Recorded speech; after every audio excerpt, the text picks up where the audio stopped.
Coming up on TekThing, we got a smart bulb battle. Eufy Lumos versus TP-Link lubricating fans. It's a thing. Your first multimeter, a $13 mesh router, and some serious Doctor Who cosplay. It's all coming up on TekThing. Thank you, patrons. Really, without your support via patreon.com/TekThing, we wouldn't be able to make the show for you each and every week. Join the crew that makes TekThing possible at patreon.com/TekThing. I'm Shannon Morse. And I'm Patrick Norton. And this is TekThing, where we have something useful in every single show. Yes. Yes, we do. Hey, we should probably warn everybody, we did not get evicted. I saw the comment last week. Hilarious. We're actually moving into a different office space in a different studio, so you'll probably still notice a little bit of echo, but we're slowly building onto the studio, and we're super excited about it, so thank you, Patreon, as well. But yeah, this is what we have so far. We're going to have a lot more coming up, so I'm super excited about it. Mostly I'm just thrilled that I don't feel like I'm at the bottom of a well this week. Yeah. There are certainly improvements that can be made. It was so echoey last week. Back up, back up, back up. Well, it was more slap back and flutter echo. But that's a whole different level of audio nerdery we don't need to get into because we're getting into, well, you should read this question. Okay, so this one is from @PeteBocken on Twitter. He said, @Patrick Norton, recommend a decent first multimeter. I guess sub 25 bucks. What would you say, 25 bucks? Yeah? I can beat that price. Did you? I'm measuring the resistance in my skin.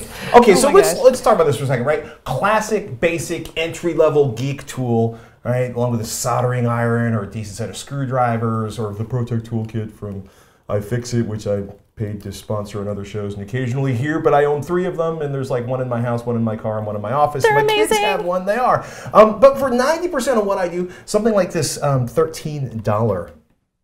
Oh wait, it's $15. Oh, Last $15. week it was $13. Etekcity MSR-R500. It is more than enough for the vast majority of the things you're going to do as sort of an entry-level geek, right? AC and DC to 500 volts, current to 10 amps, resistance. You can use it for battery testing, verifying continuity in circuits. The data hold button, which is this little yellow button over here. Look at the little yellow button right there. Oh, it's so pretty. Yeah, that means you can measure something, hit the button, put down the leads, and the measurement will still be up on the screen. Which if you've never, trust me, it's useful. And it also has a backlight, which is incredibly nice when you're working in the dark, say in Baja, under a truck, true story. Before I had a headlamp, I had to hand the meter out from under the truck to somebody with the flashlight so I could touch the leads to figure out where the continuity break was to fix the light so the guys could finish a race. A light on there would have made my life so much easier. So, before everybody starts emailing, because I know I will get emails about this, yes, Fluke multimeters are awesome. I own one. They're expensive. They are incredible overkill for the vast majority of what people are going to use these for. Not because they're not awesome, they are, but most people don't need a $180 to $300 device that will do the exact same things and give practically the exact same results as a $13 multimeter. I just want to say that. You know. At this point, like the other 10% of what I needed special multimeters for, it has varied a lot. First time I needed a VOM that did peak, min, and max for testing car engine sensors. So as like an oxygen sensor will change would read the voltage, and I would be able to read what the highest and the lowest was to determine which O2 sensor was out. That was the first time I bought a really nice Fluke one. Later on, I got a clamp-on model, so the kind that goes around. Oh, that's cool. Yeah, so when you have like your washing machine line or the giant battery cables you can stick it on there. That's really nice. Yeah. Handy. Very handy. I didn't even know those existed. You know, you get into certain levels of nerdery and you just keep going. Yeah. You keep going. This is why I do shows with you. You do like the household building stuff and you do the car stuff, and I'm just like, oh wow, this is news to me. You know, it's a thing. But seriously though, get a basic multimeter and go from there. Pete ended up getting this fabulous device, the General Tool Smart Bluetooth Digital Multimeter, which was $19.99 after the rebate. And look, it's got all those basic, it's got, this one will do like thermal temperature probes, and it's auto ranging, which means you don't have, like on this one I'm holding right here, it's like, 200 millivolts, 2 volts, 20 volts, 200 volts, 600 volts, and you have to manually turn this there, which I don't find particularly difficult. Yeah. But it's also nice, but you can just be like, boonk, and it automatically goes to the right voltage. And then it works. Yeah, it just works. So it sounds like you had some good choices there. It's amazing. It's amazing how many inexpensive tools are actually really high quality right now, which makes me super, super happy. Yeah. He also laughed because he says this general one has Bluetooth, which he's sure he'll never use. And I was like, can you download the app and test it? Because I'm curious. And he said, yeah, I tried it. A little delay, but I suppose nice in some situations. But it is not iPhone 10 ready. So I guess it was sort of a little low res for the screen he had it connected to. Oh, it was probably one of those really, really old apps that just never got updated. I don't know, that might be a little insecure actually if it's Bluetooth. So you might not want to use that. Maybe I should buy one just to test the Bluetooth against my Bluetooth hacking device. I'm laughing because I'm like, there you are, measuring the voltage at individual outlets in your house to see if there's an issue with your wiring. When suddenly, Shannon sneaks in with 50 yards of you and starts Bluetooth snarfing the information because... I could. I know you want that every... But why? I know, but just because I can. Because you can. Why did you climb that mountain, Shannon? Because I can. Well, before we go down that tangent, if you have any multimeter tips or any recommendations that you would like to share with our classroom, let us know. You can tweet us, ask@TekThing.com. Yeah. Tweet at Twitter, TekThing. At TekThing. Yes. Not at Twitter. Oh, did I say at Twitter? Goes to somebody completely different. But at TekThing, TekThing. Tweet awesome. at TekThing. Email ask@TekThing.com. Please do. I've done this show many times. It's not like it's the 167 episodes. You look around, whether it's the wire cutter or a lot of people that look at home automation, Philips Hue, they are like the bulbs of choice. Oh, they're everywhere. They're everywhere. That is a standard A19 bulb. And if you buy one of the Philips Hue 819 bulbs, it is $45. Which really adds up. Plus, you need their little base station, which means you end up buying a set of 3, and all of a sudden it's like $190 before you can go bink, and your light turns off. It's kind of a pricey investment if you just want to try out multicolor bulbs or like the app connected bulbs. So you might not want to spend over $100 for a Philips Hue. Just to experiment. Yeah, just to experiment. Which brings me to my smart bulb multicolor shootout between Eufy and TP-Link. Oh my goodness. Okay, well, it sounds very exciting, doesn't it? So, what are the prices on these?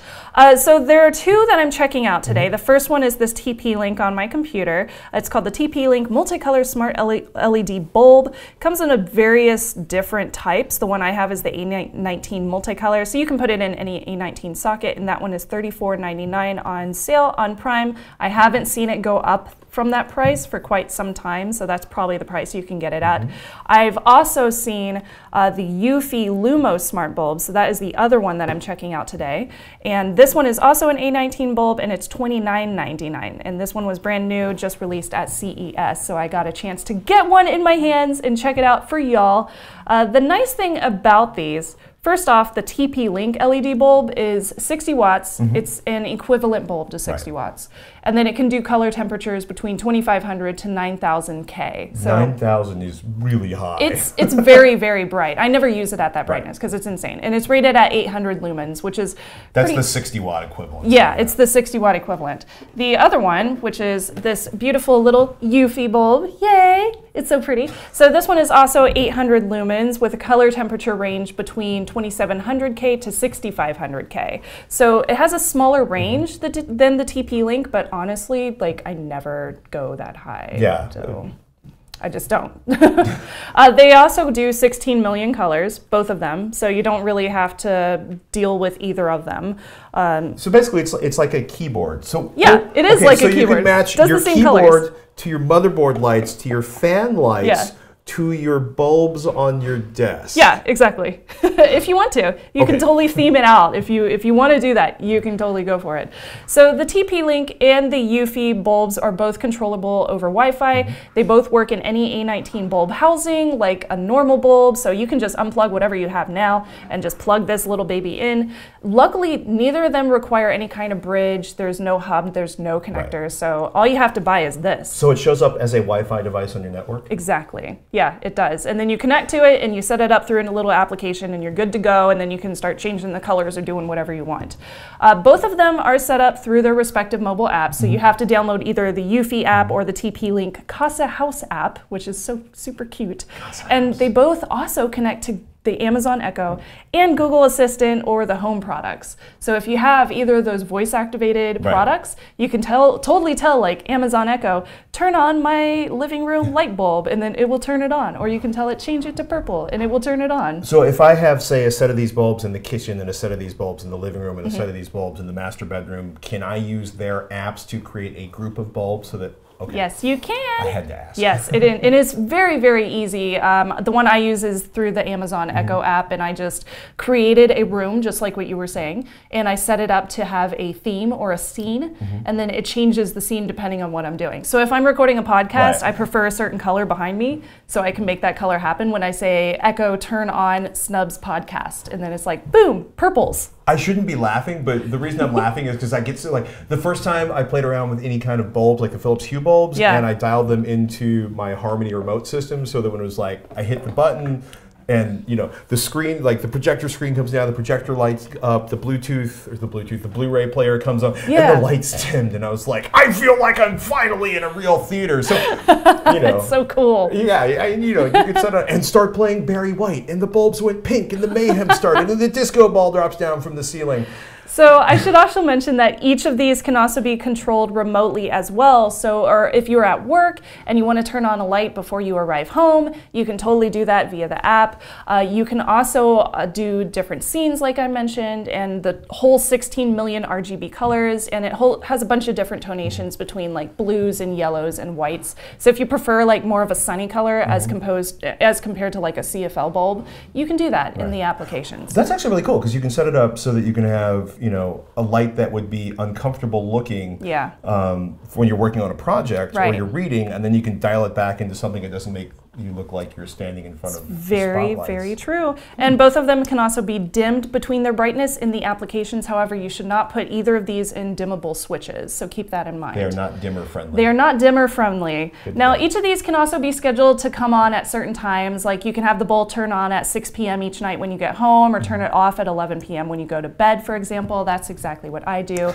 Both of them are very easy to set up in the application, and as long as they're connected to Wi-Fi, there's no issues. Of course, if your Wi-Fi dies, then they aren't going to turn on. Both can also be set to turn on and off. What? Do you have a question? No. This is the part. This fascinates me. The Wi-Fi thing, yeah. Both can also be set to turn on and off at random intervals while you aren't home to ward off any kind of potential criminals. So, like, of course, like if a criminal sees a light come on in your house, they probably would assume that you were home. Well, they would hopefully assume that you were home. Unless they're like peeking in and they see it just turn on randomly, then they might be like, oh, it's a smart bulb. I can still rob this house, but you can hope for the best, and it might help ward off criminals. You never know. The neat thing about the TP-Link in particular, this one can be set to turn on and off depending on when the sun sets or rises, and it can also track energy savings in the application. With that said, though, I found this to not be very reliable. Like mine said 0 energy savings, and I was like, that's not true. I think it was just not tracking it. Right. However, the Eufy bulb can do music matching. So when you are playing music, it will pulse along to the beat and it will change colors. If you're into that kind of thing. I thought it was a little bit annoying, to be honest, because the colors were changing so constantly with my bassy music. So I wasn't really into it. I'm sure my boys would love it. Yeah, you know, it's some a little people beyond are. Disco Biscuit. Some people are, so I was like, I gotta mention that feature. So the question would be, which one do you get? Right. Yeah. So which one would you want? It kind of depends. If you want a wider range of color temperatures and the ability to automatically turn it on or off depending on the sun, then the TP-Link is probably the best one, which I believe is the one right here. They look exactly the same. And if you care about... Yeah, this one's got a very aesthetic. It's got a cute little design. Yeah, it's got a fancy little design. Now, if you care more about price and you want the bulb to beat to music, then the Eufy Lumos is your best bet. Each of these do almost the exact same things, and they are almost the same price. In fact, if there is any kind of sales, they probably will end up being the same price eventually, with just a few differences in the application. Otherwise, they're both made in China. Okay. And they're probably both from the same warehouse. That'd be my manufacturer. Guess. Yeah, the same manufacturer. Were both apps pretty reliable? Any crashes? Because that's one of the things we run into over and over again, where it's like it's an expensive home automation thing, and it crashes. No crashes, no flails. So I had no crashes with the Eufy Lumos, which I have only had for testing for about a month and a half. This one I've had for about a year and a half. The TP-Link, because I bought it like a long time ago.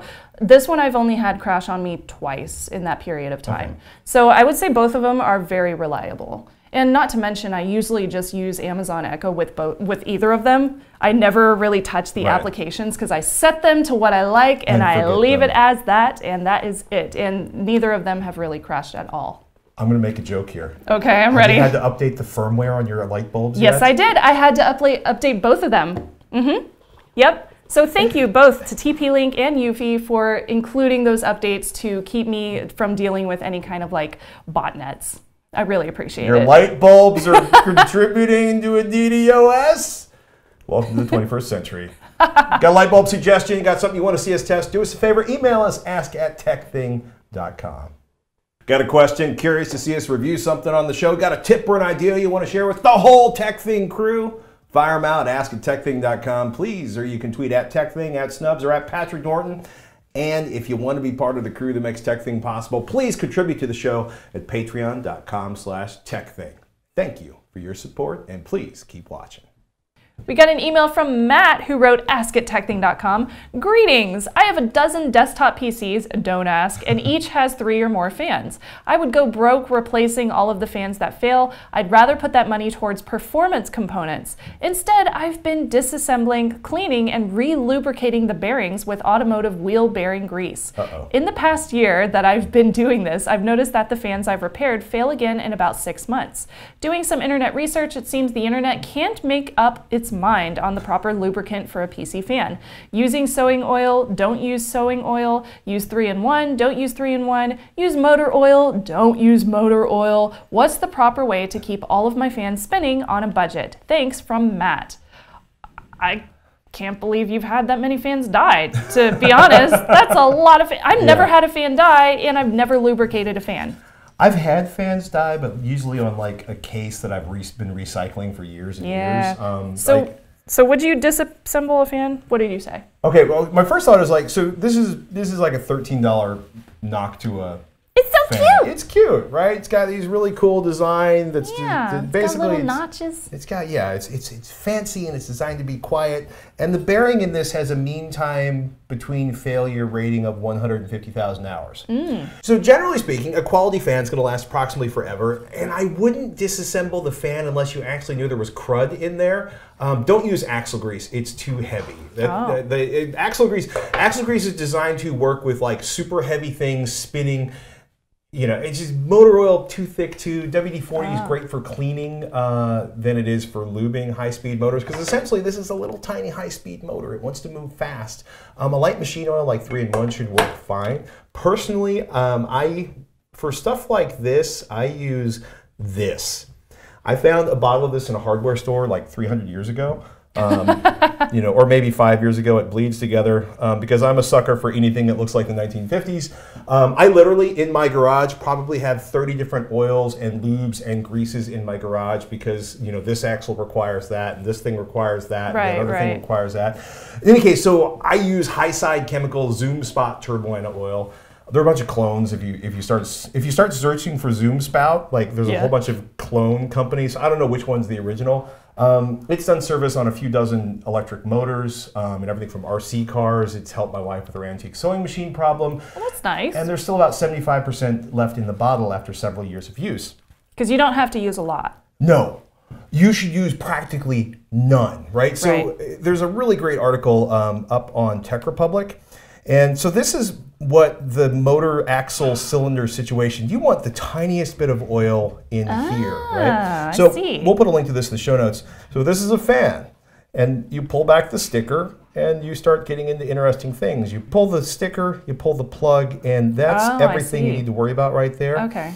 You literally only need, they're not kidding, one single drop. Okay. Because in theory, you should never have to lubricate these, right? Wow. This is designed from the factory to last 150,000 hours. That's 17 years. 17 years. 17 years. 17.12 something years, right? So, wow. you know, I think I rebuild computers like every 5 years or so, sometimes 6. Most people have replaced these long before they die. Yeah. You know, you're obviously at the extreme end of there, but, you know, I would not disassemble the fan. You know, like I said, peel the sticker, a single drop of lube. You know, if you're feeling it like this and it's crunchy, I wouldn't disassemble it. I'd just go spend the money on a new fan because I think the new fans are going to last a lot longer. Do not use axle grease. It is way too thick for you. You're probably creating more friction with the axle grease than you're eliminating.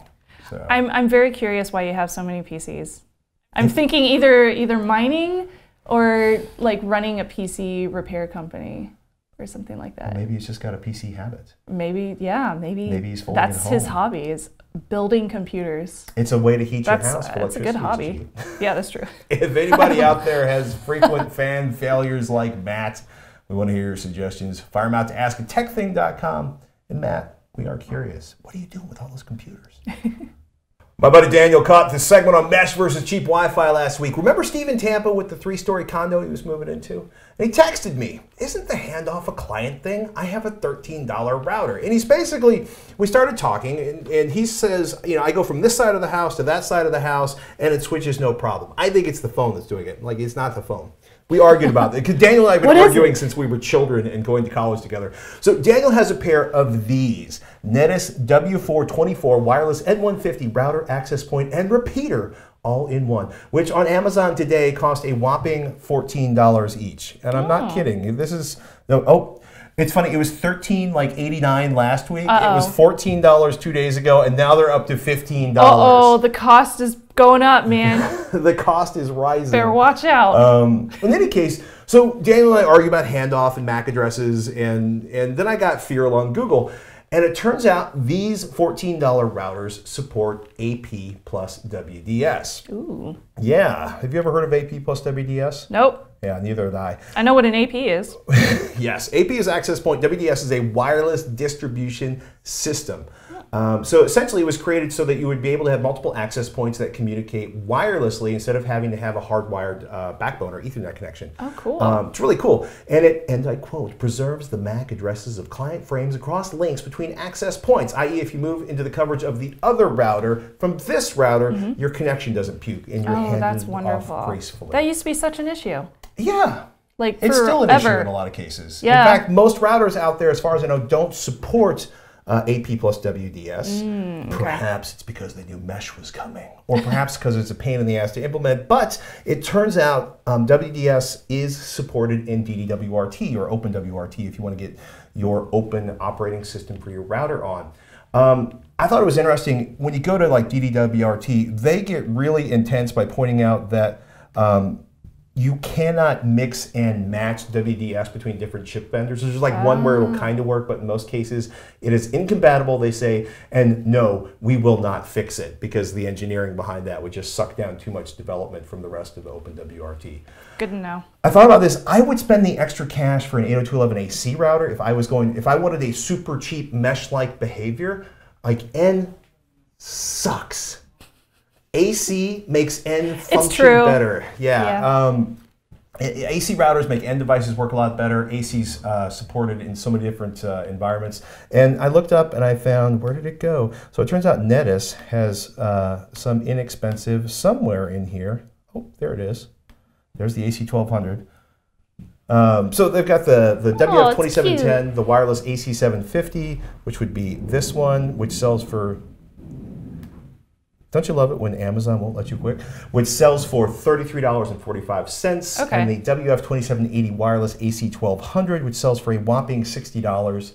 And both of those support AP+WDS. Cool. So if you're sitting there thinking like, well, I'm going to spend $120 on my AC routers and get a total mesh experience, remember, will you be my access point connected to the internet? Sure, I'd be happy to. I will be the access point that is wirely connected to that access point, and that will be my client over there. Okay. So if you and I are communicating, we're communicating at full speed. Yeah. normal. If I'm wirelessly connected to this access point, remember, it would get halved. Yes, because you're hopping from device to router to the other router that's actually connected to the internet, which is going to slow your throughput and potentially create some issues with things like latency and speed and gaming and performance. And by the way, inexpensive routers generally don't get firmware updates or new features the way a lot of the more expensive mesh routers do. Security. Oh, it's awful. You know how I feel about that. Mildly related note, as I was looking at the inexpensive router options on Amazon, is anybody out there using a Tenda router? They have great reviews, like 898 customer reviews, and I think it's something crazy like, I don't know. Of course, I can't get it. Jeez. Yeah, 4.1 out of 5 stars, but it's a $50 That's good. AC router. Yeah. And what really kind of impressed me was how nicely set up their how-tos were on their website for configuring things. Curious, anybody out there in the TekThing audience, if you're using the Tenda routers, and if you can give them the thumbs up or the thumbs down. Yes, absolutely. And let us know about your networking bargains, or if you have any other tips about networking. We'd love to share it with the rest of the TekThing audience. You can always email ask@tekthing.com, and you can tweet @TekThing. And I think that's about it for this episode. But first, I have some really cool stuff to show you. There was cosplay promised. There was some serious cosplay promised for this episode. Put down the phone, step away from the screen, close the laptop, and do something analog like cosplay your favorite characters. And I'm totally going to play with this with the music on because the music is so good. So if you can hear it through my mic, awesome. If you can't, that's totally fine too. This is Gallifrey 1. I'll link it in the show notes. Yeah. How do people find your personal YouTube channel? Gallifrey 1. Yeah, it's youtube.com/Shannon Morse, where you can watch this whole video and you can check out all the awesome cosplayers that I saw at Gallifrey 1. And if you're into Doctor Who, look at that cookie dog. That's so cute. That's really They made a K9 cookie dog. That guy. Oh my goodness. Where was the 13th Doctor cosplay meetup? Hold on, I gotta find it. That girl was cute too. She was adorable. Oh, here we go.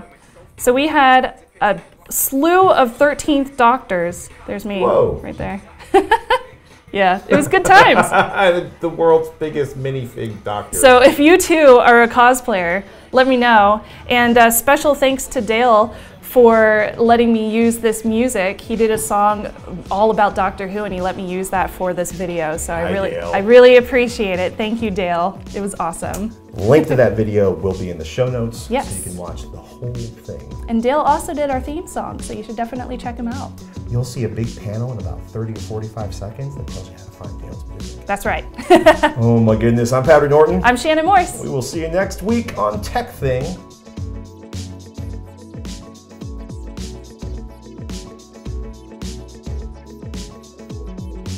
So did you actually cosplay as 13? I haven't seen the whole video yet. I did, yeah. I cosplayed. I saw you like step out of the giant telephone booth. Yeah. It always freaks me out. I cosplayed as the 13th Doctor, which is going to be played by Jodie Whittaker, and it was just so cool. I had such a blast. Can you feel the glowing through the screen? Oh, she is radiating like the first joy. female Doctor is amazing. Like there's so much joy aiding out of like the entire fan base right now, just because it's the first one that's been a female out of all of them. Decades worth of Doctors. So this is big news. So as a non-Doctor Who consumer, when did the first season of Doctor Who come on there? I don't know the exact year, but it started in black and white. So it's been around for quite a while. It went off air for a few years, and then it came back in the 2000s with the 9th Doctor, which is the one my husband cosplayed in that little video right there. So if you look hard enough, you can see my husband in the video too.